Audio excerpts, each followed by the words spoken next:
Assalamualaikum warahmatullahi wabarakatuh. Alhamdulillahirrabbilalamin. Segala puji syukur kita ucapkan kepada Allah Subhanahu wa taala yang mana kita masih diberikan nikmat iman dan Islam.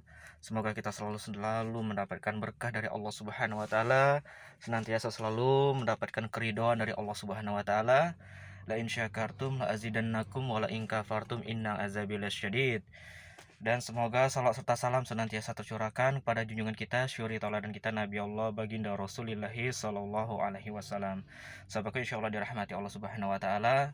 Kemarin ada WhatsApp dari salah satu jamaah kita. Dia bertanya, Ustadz,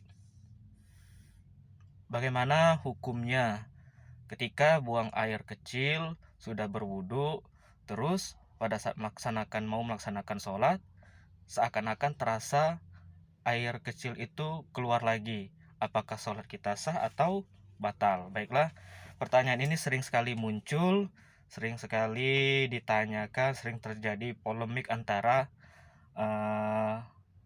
wudhu terus keluar air kecil.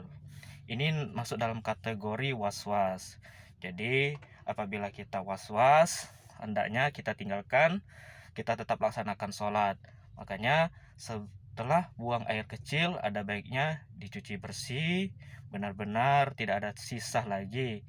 Terus berwudu, dan kalaupun kita terasa seakan-akan keluar air kecil itu pada saat kita sudah berwudu melaksanakan sholat, tetap lanjutkan sholat kita, tetap lupakanlah itu, karena itu termasuk syaitan, termasuk kategori was-was.